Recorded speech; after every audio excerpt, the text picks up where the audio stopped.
नमस्कार। आज के हमारे इस कार्यक्रम में विश्व हिंदू चेतना मंच के अध्यक्ष और 15 कुंटल तिरंगा फहराने वाले रघुवंश हिंदू जी हैं। इनसे हम जानते हैं कि इनके ज़हन में कैसे आया कि 15 कुंटल झंडा बनवा के और प्रभात फेरी किए हैं और कई गिनीज बुकों में इनका नाम भी दर्ज है। स्वागत है सर। बहुत बहुत धन्यवाद। ये आपको दिमाग में आपके ये तिरंगा बनाने का कैसे आया? देखिए, ये घटना है कि एक चैनल पर चल रहा था 2015 में। उस घटना में कि दिखा रहा था कि भारत के जो शहीद हैं, उनको शहीद का संवैधानिक दर्जा नहीं प्राप्त है। तो मेरे मन में बड़ी यह पीड़ा हुई कि बताइए, देश की आजादी में जो इतना बलिदान हुए और उनको शहीद का दर्जा नहीं प्राप्त है, तो इसके लिए हम लोग क्या कर सकते हैं। तो चूंकि हम लोग गोरखपुर जैसे छोटे जगह पर थे और इस ध्यान आकर्षित कर सकते हैं, ध्यान आकर्षित करने का तरीका क्या हो सकता है, तो उस तरीकों को ढूंढते ढूंढते ये आया कि नेताजी सुभाष चंद्र बोस, भगत सिंह, राजगुरु सुखदेव इत्यादि लोगों ने जो देश के लिए बलिदान किया, ऐसा कोई इवेंट ऑर्गेनाइज किया जाए जिससे पूरी दुनिया का ध्यान आकर्षित हो। और उसमें हम ये बात करेंगे कि सरकारों ने शहीदों को शहीद का संवैधानिक दर्जा नहीं दिया। तो यह दिमाग में आया और उसके बाद तिरंगा बनाने की योजना हमारी स्टार्ट हो गई। और यह आया कि दुनिया का सबसे लंबा तिरंगा हम लोग बनाएंगे, तिरंगा यात्रा निकालेंगे, कैंपेनिंग करेंगे, गांव गांव जाएंगे, ये सारी चीजें हम लोग करके और एक ऐसा कार्यक्रम करेंगे जिससे दुनिया का ध्यान आकर्षित होगा। तो ये हमारी योजना बनने के लिए। कौन से अवार्ड और कौन से गिनीज बुक में कितने में आपका नाम दर्ज है? अब उनका देखिए, एक व्याख्या करिए। अब आपको हम बताएं कि जितने भी विश्व रिकॉर्ड हैं, सारे विश्व रिकॉर्ड में नाम दर्ज हैं। पहली बात, छोटे से लेकर के बड़े तक हमने ये देखा कि वो आज तक कोई कार्य किया ही नहीं है। और चूंकि एक समस्या यह है कि प्रत्येक विश्व रिकॉर्ड वाले फीस लेते हैं, तो उन फीस के कारण बहुत ज्यादा जगह पर हम दर्ज कर नहीं सकते। गिनीज बुक में रजिस्ट्रेशन कराया है, Asia book of world record में, India book of world record, golden book of record, ये सारे रिकॉर्ड में सारे। लेकिन करते करते ये देखने को मिला कि प्रत्येक जगह पर किसी में 50,000 फीस है, किसी में 1 लाख रुपए फीस है, किसी में 2 लाख रुपए फीस है। तो ऐसे ऐसे फीस है। इसलिए हम लोगों ने ये एक बार 2 बार इस कार्यक्रम को करके, मैंने रिकॉर्ड दर्ज करा के, और फिर इसको हम लोगों ने खुला कर दिया कि इससे बड़ा तिरंगा किसी के पास है नहीं, और जितनी बार तिरंगा फैलाते हैं वो अपने आप में सबसे बड़ा ही होता है। आप रघुवंश हिंदू अपने नाम के आगे लिखते हैं जी। और मैं देखा हूँ सोशल मीडिया के माध्यम से आप कथा भी करते हैं। जी। तो किस तरह का कथा करते हैं? देखिए, श्री राम कथा, श्रीमद् भागवत कथा और एक शहीद कथा हमने करवाया था यही तारामंडल में। और आपको ये भी जानकर आश्चर्य होगा कि भारत का पहला एक पुस्तक हमने श्री रामचरितमानस दृष्टि ग्रंथ के रूप में लिखा है। वो पुस्तक पूरे श्री रामचरितमानस का चित्रों के माध्यम से, लगभग 400 उसमें चित्रों के माध्यम से वो पूरा श्री रामचरितमानस है। 1.5 साल उसमें लगे उसको डिजाइन करने में, नीचे वो करने में। तो श्री राम कथा, श्रीमद् भागवत कथा, और इसकी अक्षरशः यूट्यूब चैनल पर व्याख्या पहली बार हमने किया है। श्री रामचरितमानस का अक्षरशः आपको प्रणानाम अर्थ संघा नाम से लेकर के और लास्ट में तो कामी हिनारी पियारी जिम लोभी प्रिय जिमिदाम, ये लास्ट पॉइंट तक अक्षरशः आपको वहां पर मिलेगा। ये हमने किया। तो ये कथा करते, और कथा करने का उद्देश्य क्या हमारा कि जैसे जनता में जो हम अपनी बात है, आप किसी भी कथा को हमारे जब उठा करके देखेंगे चैनल इत्यादि पर, और लाइव भी कई चैनलों ने प्रकाशित भी किया है, उस चैनल में देखेंगे कि हर कथा में शहीदों के सम्मान पर, शहीदों को शहीद का संवैधानिक दर्जा देने के लिए एक मुहिम है वो। और 1 रुपया हम लेते नहीं है उसमें।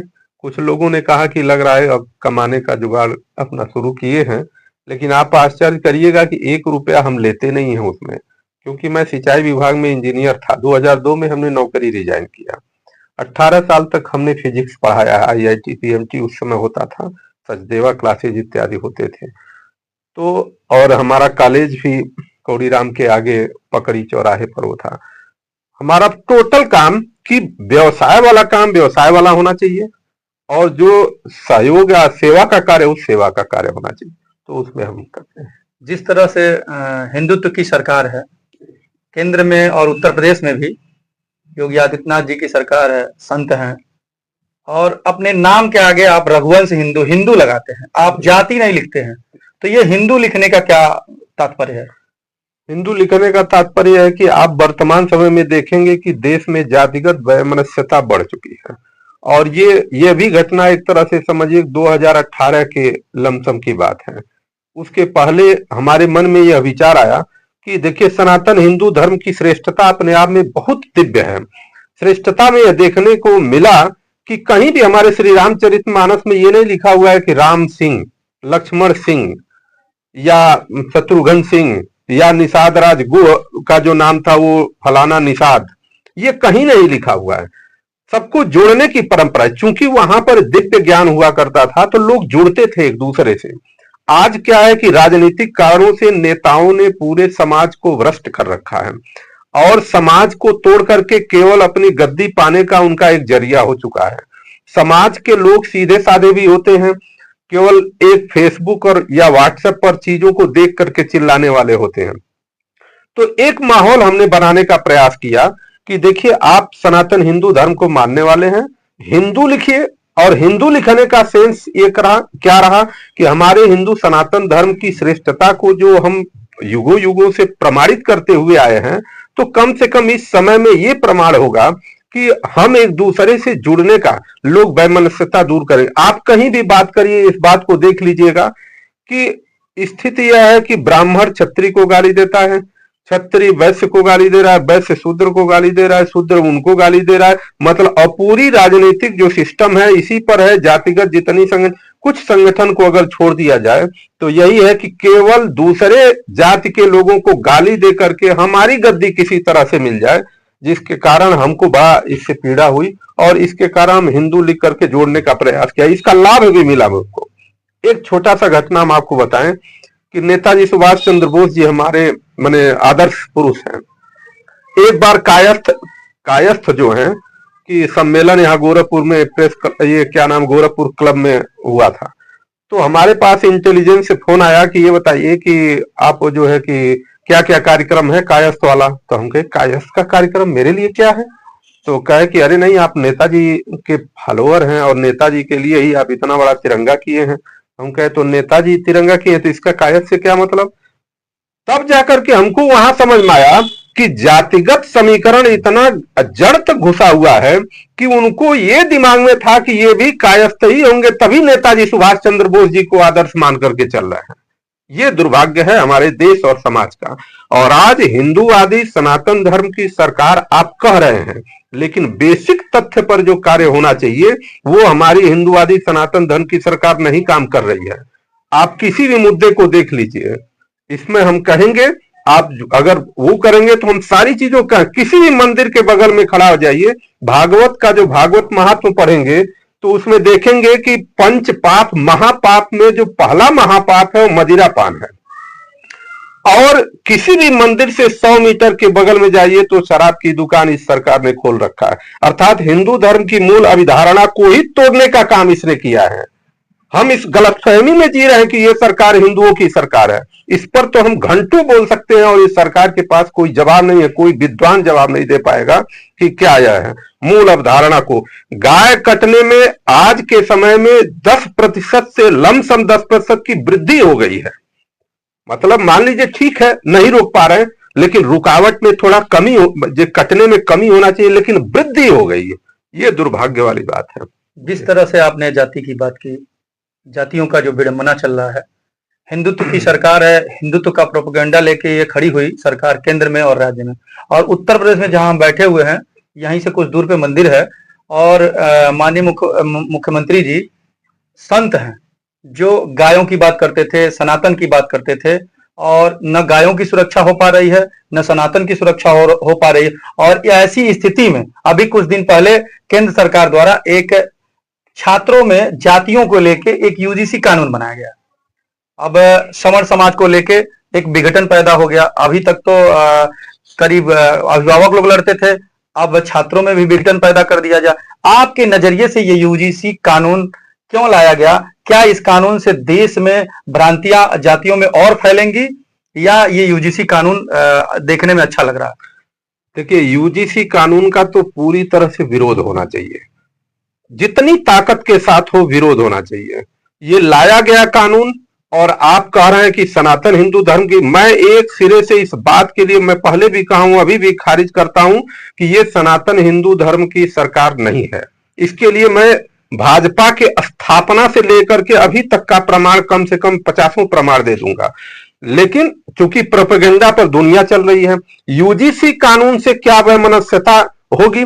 यूजीसी कानून तो पूरी तरह से समाज को तोड़ देने के लिए, और समाज को ही नहीं इस देश को तोड़ देने के लिए यह व्यवस्था है। और अगर ये परिवर्तन नहीं हुआ तो फिर समझिए जितने भी समृद्ध और शक्तिशाली लोग होंगे इसका दुरुपयोग करेंगे, उसी में शक्तिशाली लोग होंगे दुरुपयोग करेंगे।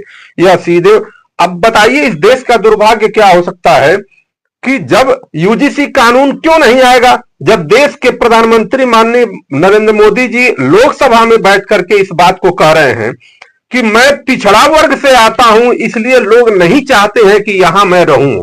लोग नहीं चाहते, कौन नहीं चाहता? पिछड़ा वर्ग से आप आते हैं तो इसका मतलब या तो सवर्ण नहीं चाहता होगा, और या तो एससी नहीं चाहता होगा। तो एससी के लिए तो आपने लगातार सारा कार्य कर ही दिया है, कानून बना ही रखा है, संविधान संशोधन कर दिया है एससी एसटी एक्ट के लिए, जिसको सुप्रीम कोर्ट ने रुकावट किया था।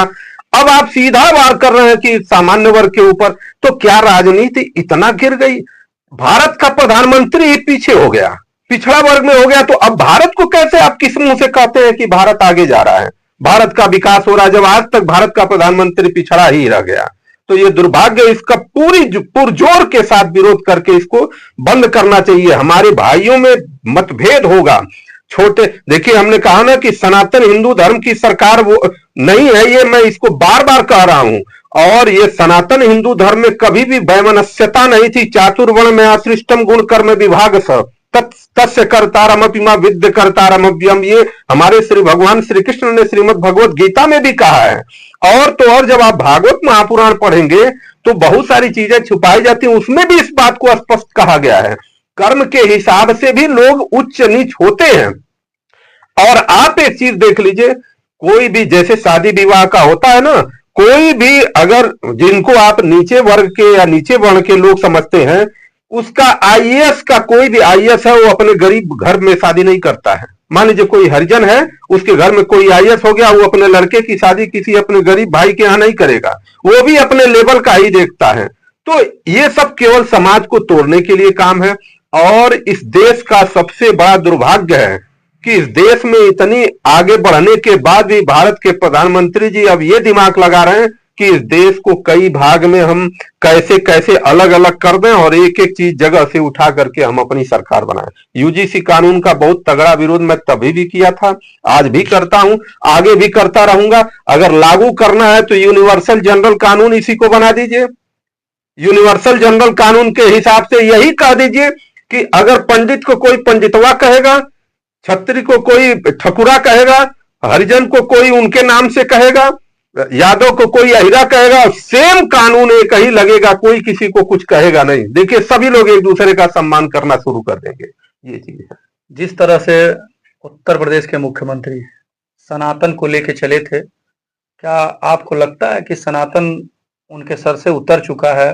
जो गाय हत्या उत्तर प्रदेश में सड़कों पे, एनएच जैसी सड़कें हैं, एनएच जैसी सड़कों पे कोई भी गाय का एक्सीडेंट होता है तो उसके लिए एक अलग व्यवस्था होती है, उसके बॉडी को तुरंत हटाया जाता है। लेकिन एनएच नहीं बना हुआ है, हमारा भी रोड है, आपका भी है, एनएच 24, उस पे आए दिन गाय एक्सीडेंट कर जाती हैं, लेकिन उस पे सरकार की निगाहें नहीं जाती हैं। सरकार से सवाल करने वाला भी व्यक्ति कोई नहीं है। अगर सरकार से सवाल भी किया जाए, सरकार केवल फंड देती है कागजों में। लेकिन गौ हत्या और गौ की जो सुरक्षा है, गौ हत्या बढ़ गई, आपने कहा कि 10% और बढ़ गया, गौ हत्या बढ़ता जा रहा है, गौ का सुरक्षा नहीं हो रहा है। अभी कुछ दिन पहले आपके गोरखपुर से गौविष्ट यात्रा कर रहे हैं अविमुक्तेश्वर आनंद, शायद उसमें आप भी शामिल रहे होंगे। तो कुछ लोगों का कहना है कि वो राजनीतिक मुद्दा बना के निकले हुए हैं 81 दिन की यात्रा पे। अगर जिस देश में गाय की, अगर शंकराचार्य हैं, वो धर्मगुरु, एक 4 शंकराचार्यों में एक शंकराचार्य हैं, वो अगर गाय की बात करने के लिए निकले हैं, अपने प्रदेश में लोगों को जगा रहे हैं गाय की सुरक्षा के लिए, तो क्या यह राजनीतिक तौर तरीका से इसको देखना उचित है? देखिए, एक बहुत सिंपल सा इसका उत्तर है। हम कह रहे हैं कि आप कह रहे हैं कि राजनीतिक यात्रा के लिए निकले हैं, मैं कह रहा हूं, वो कह रहे हैं गौ हत्या बंद करिए, गौ को राज्य माता घोषित करिए, मैं अभी लौट जाता हूं, उनको राजनीति करने ही मत दीजिए। बहुत सिंपल सी बात है, आप घोषित कर दीजिए कि आज से राजमाता है और इस कम से कम इस प्रदेश में कि अब गाय नहीं कटेगी, और उसके बाद वो चलते हैं तब ये कहा जाएगा कि वो राजनीतिक यात्रा कर रहे हैं। पहली बात। दूसरी बात क्या है, सनातन धर्म के वो सूर्य हैं, सनातन धर्म के वो प्रधानमंत्री माने जाते हैं, और उनके पास जब वो अभियान लेकर के चल रहे हैं तो कोई भी पार्टी का कोई मतलब नहीं होता। सपा का जाए, बसपा का जाए, भाजपा का जाए, कोई भी व्यक्ति जाए, वह जाएगा तो उसका वो सम्मान करेंगे और उसको अपने सम्मानित ढंग से उनकी बात को सुनेंगे। अब चूंकि भाजपा की सरकार है और भाजपा की सरकार के विरुद्ध की बात है, अब इसलिए भाजपा वाले ही कह रहे हैं केवल कि वो राजनीतिक यात्रा करने जा रहे हैं। बहुत दुर्भाग्य है इस देश और सनातन धर्म। मैं आज ये कह रहा हूं, हम ईश्वर की कृपा से श्रीमद् भागवत महापुराण, भागवत गीता और वाल्मीकि रामायण, श्री रामचरितमानस अक्षरशः एक एक पॉइंट पर हमने पूरा नोट्स बना रखा है, जैसे हम लोग इंजीनियरिंग में पढ़ते थे।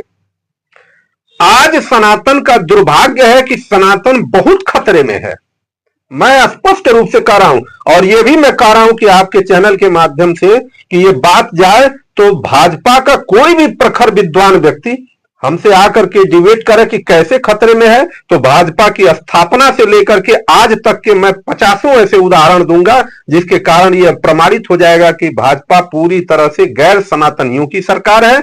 आडंबर जैसे कहा जाए, ऊपर से इसने अपना ओढ़ रखा है कि हम सनातन धर्म को बचाने वाले हैं। तो मैं कहता हूं भाजपा का सनातन धर्म का पंच महापाप का पहला यही होगा, गो द्विज धेनु देव हितकारी, कृपा सिंधु मानुष तनुधारी। जिस राम की तुम मंदिर बनाते हो और उस राम की स्थिति क्या है, वह गो द्विज धेनु, आपने द्विज का तो कल्याण कर ही दिया। यहां पर कुंभ में इनका शंकराचार्य का जो जितना बटुकों का पतन करना था आपने कर दिया, और उसके बाद गायों की स्थिति देख लीजिए। अब इनकी रक्षा आप नहीं कर पा रहे, उसके बाद कहेंगे सनातन धर्म की सरकार है, तो दुर्भाग्य वाली बात है। इससे हाँ, जिस तरह के देखिए रघुवंश हिंदू जी ने सरकार, गौरक्षा और सनातन की स्थिति क्या है देश में और प्रदेश में, इस पे इन्होंने चर्चा किया।